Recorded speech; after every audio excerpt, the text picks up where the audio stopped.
నమస్తే, welcome to our channel. నేను సిరి. సజ్జల రామకృష్ణారెడ్డి అయితే కొన్ని కామెంట్స్ అయితే చేశారు. ఎగ్జిట్ పోల్స్ లో వచ్చిన రిజల్ట్ అన్ని కూడా జస్ట్ బీజేపీని సాటిస్ఫై చేయడానికి ఆ రిజల్ట్ వచ్చింది, మోదీ గారిని సాటిస్ఫై చేయడానికి అని చెప్పేసి మరి వార్తలు అంటే తను కామెంట్ చేయడం జరిగింది. సో ఈ కామెంట్స్ ఎందుకు ఇలా చేశారు ఏంటనేది మనకు వివరించడానికి మనతో పాటు ఉన్నారు ప్రముఖ సీనియర్ జర్నలిస్ట్ డివిఎస్ గారు. నమస్కారం సార్. నమస్తే సార్. ఇప్పుడు చూస్తుంటే మోదీ గారిని సాటిస్ఫై చేయడానికి, బీజేపీ నేతల్ని సాటిస్ఫై చేయడానికి మాత్రమే ఎగ్జిట్ పోల్స్ అలా వచ్చాయని చెప్పేసి సజ్జల రామకృష్ణారెడ్డి గారు కొన్ని కామెంట్స్ అయితే చేశారు. మరి దీన్ని అసలు ఎలా చూడాలంటారు? మోడీ గారిని మేనేజ్ చేయడానికి ఇంకా బీజేపీ నేతల్ని సాటిస్ఫై చేయడానికి సర్వేలు వచ్చాయా? అంటే వైసీపీ గెలుస్తుంది అని ఇచ్చిన సర్వేలు జగన్ని మేనేజ్ చేయడానికా? ఇప్పుడు వాళ్ళ చూసాం కదా, వాళ్ళు కూడా కొన్ని సర్వేలు వేశారు. ఏంటి, ఇప్పుడు ఆరామస్థాన్ కూడా వైసీపీ గెలుస్తుందని చెప్పి ఇచ్చాడు కదా, ఎవరిని మేనేజ్ చేయడానికి? ఇవన్నీ కూడా ఏంటంటే ఓడిపోయే వాళ్ళు చెప్పేటటువంటి కబుర్లు. ఇది ఫలానా వాళ్ళని మేనేజ్ చేయడానికి సర్వేలు ఇచ్చారంటే మీరెందుకని మేనేజ్ చేయలేకపోయారు? మేనేజ్ చేసేది ఏంటి ఇందులో? ఎగ్జిట్ పోల్స్ అనేది సహజం. ఏది, ప్రతి ఎన్నికకు ముందు ఆయా సంస్థలు ఏం చేస్తున్నాయి, వాళ్ళ దగ్గరికి వెళ్ళడము, వాళ్ళని వివరాలు కనుక్కోవడం మనం చూసాం. ఏది, కొంతమందిని ఫోన్ చేసి కనుక్కుంటారు, కొంతమందిని పర్సనల్గా కలిసి కనుక్కుంటారు. అది కూడా కొన్ని శాంపిల్స్ ప్రకారం శాస్త్రీయంగా చేస్తున్నటువంటి సర్వేలు అవి. ఆ సర్వేలేమి ఎగ్జాక్ట్ పోల్స్ కాదు, ఎవరు చెప్పరు, వాళ్ళు చెప్పటం లేదు కదా. ఎగ్జిట్ పోల్స్ అనేది ఎగ్జాక్ట్ పోల్స్ కాదు, కానీ వీళ్ళు కంగారు పడిపోతున్నారు. ఏది, వీళ్ళు ధైర్యంగా చెప్పాలా, మాకు ఉన్నటువంటి గెలుపు అవకాశాలు ఇవి, మేము ఇంత కష్టపడ్డాం, మేము ఇంతమందికి న్యాయం చేసామని చెప్పుకోవాలి తప్ప పక్కాడు మేనేజ్ చేశాడు, నువ్వు మేనేజ్ చేయలేకపోయావా అనే ప్రశ్న వస్తుంది అనమాట. సజ్జల రామకృష్ణారెడ్డి, జగన్మోహన్ రెడ్డి, ఇప్పుడు ఈ మంత్రులు వీళ్ళందరూ కూడా ఏంటంటే కింద పడ్డా మాదే పై చేయి, ఓడిపోతున్నా కూడా మేము గెలుస్తున్నాం అనే మాటలు చెప్పటం అనేది అబ్సర్డ్ అనమాట. ఇప్పుడు నిన్న చూసాం, రోజా కూడా మాట్లాడింది చాలా రోజుల తర్వాత. ఇన్నాళ్ళు అసలు అడ్రస్సే లేని పరిస్థితుల్లో నిన్న తిరుపతిలో ప్రత్యక్షమై రెండోసారి జగన్మోహన్ రెడ్డి మళ్ళీ సీఎం కావడం ఖాయం. ఆమె కూడా ఇదే అందామని, ఈ ఎగ్జిట్ పోల్స్ ఏమి ఎగ్జాక్ట్ పోల్స్ కాదు అంటూ. వాళ్ళందరికీ తెలుసు ఏంటి, వాళ్ళు ఓడిపోతున్నారని. వాళ్ళు ఓటమికి వాళ్లే కారణం, వేరే వాళ్ళు కారణం కాదు. ఏది, వాళ్ళ గోతులు వాళ్లే దవ్వుకొని వాళ్ళు అందులో దిగబడిపోయి మమ్మల్ని ఎవరో దోశారంటే నవ్వుల పాలయ్యే పరిస్థితి అనమాట.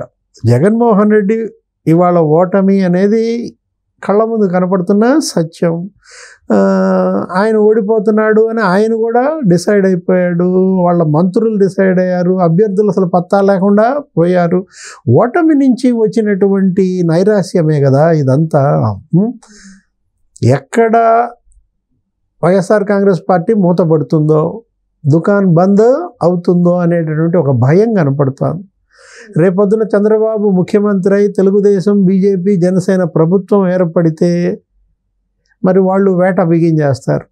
ఏది, మనం తెలుసు, లోకేష్ బాబు ఏదో రెడ్ బుక్ అనో ఏదో దీంట్లో మనం చూసాం వాళ్ళందరి పేర్లు. మాజీ ముఖ్యమంత్రి చంద్రబాబు కూడా హెచ్చరించాడు అనేక సందర్భాల్లో. ఏంటి, తెలుగుదేశం ఒకసారి గెలిచి ముఖ్యమంత్రి అయితే మిజరబుల్ ట్రీట్మెంట్ ఉంటుందన్నాడు. ఎవరికి, జగన్మోహన్ రెడ్డికి కానీ వైఎస్ఆర్ కాంగ్రెస్ పార్టీ వాళ్ళకి కానీ, ఎవరైతే తెలుగుదేశం పార్టీ వాళ్ళని వేటాడారో, తప్పుడు కేసులు పెట్టారో వాటన్నిటికీ కూడా మరి మూల్యం చెల్లించక తప్పదనమాట. ఇప్పుడు నిన్నటిదాకా మీ హవా నడిచింది, రేపటి నుంచి వాళ్ళ హవా ప్రారంభమవుతుంది. టిట్ ఫర్ టాట్, చెరపకురా చెడేవన్నమాట. ఇప్పుడు దాకా మీరు వాళ్ళని చెరపాలని చూశారు, రేపొద్దున మీరు చెడిపోతారన్నమాట. ఏది, వాళ్ళని గ్రామ బహిష్కారాలు చేశారు. మనం చూసాం, పిన్నెల్లిలో 300 గ్రామాలని 300 కుటుంబాలను బహిష్కరించారు. ఆత్మకూరులో 60 కుటుంబాలని బహిష్కరించారు. అక్కడ గుళ్ళపాడులో 45 కుటుంబాలని బహిష్కరించారు. ప్రతి చోట కూడా, అటు పల్నాడులో కావచ్చు, రాయలసీమలో కావచ్చు, జగన్మోహన్ రెడ్డి ముఖ్యమంత్రి కాగానే ఎలా తోటలు తగలబెట్టారో, ఎలా భూములు బీళ్లు పెట్టారు, వాళ్ళని గ్రామాల నుంచి తరిమేశారు.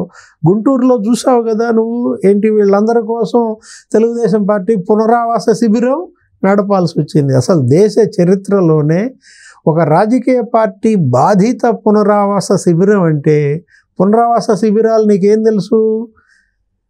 ఏదో దివిసీమ తుఫాను, తిత్లియో లేకపోతే హుదుహుదు తుఫాను బాధితులకు పునరావాస శిబిరాలు నడుపుతారు. లేదు ఎక్కడో సరిహద్దు దేశాల మధ్య అక్కడ యుద్ధ ఖైదీల కోసం పునరావాస శిబిరాలు నడుపుతారు. మొదటిసారి ఒక పార్టీ బాధితుల కోసం ఆంధ్రప్రదేశ్లో పునరావాస శిబిరం 2 నెలల పాటు నడిపారు. వాళ్ళకి మళ్ళా వేరే చోట ఏదో ప్రత్యామ్నాయ ఏర్పాట్లు చేసి వాళ్ళకి ఏదో జీవన వృత్తి కల్పించి ఉపాధి కల్పించి పంపించారు. ఇప్పుడు వీటన్నిటికీ కూడా తగిన శాస్తి తప్పదన్నమాట. మనం అధికారంలో ఉన్నాం కాబట్టి చలాయించాం, కన్ను మిన్ను కానకుండా వ్యవహరించాం. ఇప్పుడు జనం ఏం చేశారు? నెత్తికెక్కిన కళ్ళు కిందకి దించారు. ఇంకా కొన్ని గంటల్లోనే నీకు ఫలితాలు వస్తున్నాయి. ఈ ఫలితాలు వస్తున్నప్పుడు మరి రేపటికి కౌంటింగ్ ఏజెంట్లు ఉండరానా? ఏది ఎగ్జిట్ ఫలితాలు అవాస్తవాలు ఇవన్నీ కూడా మోడీ మేనేజ్ చేశాడు అంటే, మోడీ మేనేజ్ చేస్తే దేశంలో మేనేజ్ చేశారా? ఈ మాట మరి రాహుల్ గాంధీ అనలేదే. మనం చూసాం కాంగ్రెస్ పార్టీ మొదట్లోనే ఏమని, ఖర్గే ఏమన్నాడు? మేము ఎగ్జిట్ పోల్స్ని బహిష్కరిస్తున్నామన్నారు. ఎగ్జిట్ పోల్స్ పైన పెట్టే డిబేట్లకి మా కాంగ్రెస్ పార్టీ ప్రతినిధులు హాజరు కారన్నారు. అదో రకంగా ఓటమిని అంగీకరించటం. ఎగ్జిట్ పోల్స్ నువ్వు బహిష్కరించడం ఏంటి? ఎగ్జిట్ పోల్స్ మీద డిబేట్లకి మీ వాళ్ళని వెళ్ళొద్దంటావు ఏంటి? ఓడిపోతున్నామని మీరే ఒప్పుకున్నట్లయింది. ఆ విషయం పైన విమర్శలు రావడంతో ఏం చేశారు? మళ్ళీ దాన్ని వెనక్కి తీసుకున్నారు. మేము ఆ ఉద్దేశంతో అనలేదు, ఇప్పుడు మా వాళ్ళు అటెండ్ అవుతారు అని మళ్ళీ ఖర్గే స్టేట్మెంట్ ఇచ్చాడు. ఇప్పుడు ఈ సజ్జల రామకృష్ణారెడ్డి కాదు కదా అసలు మాట్లాడాల్సిన వ్యక్తి, మాట్లాడలాం. తాడేపల్లి నుంచి వచ్చారు ఎవరు? జగన్మోహన్ రెడ్డి. ఇప్పటి వరకే ఆయన అసలు కనీసం ప్రెస్ మీట్ పెట్టడం కానీ, తన క్యాడర్లో తన యొక్క నాయకుల్లో అభ్యర్థుల్లో విశ్వాసం పెంచే విధంగా మరి ఆయన నుంచి సందేశం ఏమీ వెళ్ళలేదు. అర్థం, జగన్మోహన్ రెడ్డి రాబోయే ఓటమికి ముందే ప్రిపేర్ అవుతున్నాడా? అంటే చాలా వరకు ఏంటంటే ఆయన వెళ్ళేటప్పుడు కూడా చాలా రూమర్స్ వచ్చాయి, ఓడిపోతాడని ముందే గ్రహించి ఇంకా విదేశాలకు వెళ్తున్నాడు, ఇంకా వచ్చే అవకాశం కూడా చాలా తక్కువ అని చెప్పేసాను.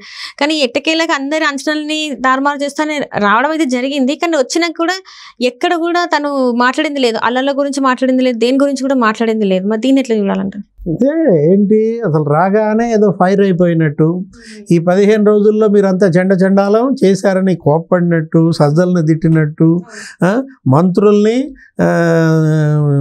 చండాలంగా మాట్లాడినట్టు మనం సోషల్ మీడియాలో చూసాం. ఇప్పుడు జోగి రమేష్ వెంటనే ప్రెస్ మీట్ పెట్టాడు.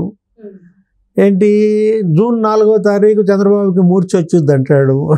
మూర్ఛ వచ్చేది చంద్రబాబుకా మీకా కొన్ని గంటల్లో తెలిసిపోతుంది. ఇప్పుడు ఇవాళ ఎగ్జిట్ పోల్స్ చూసి మీకు మూర్ఛ వచ్చేసిందా? అసలు రేపటి ఎగ్జాక్ట్ పోల్స్ చూస్తే ఇంకెలాంటి మూర్ఛ వస్తుందో చూడాలా. Right sir, right. Thank you so much sir.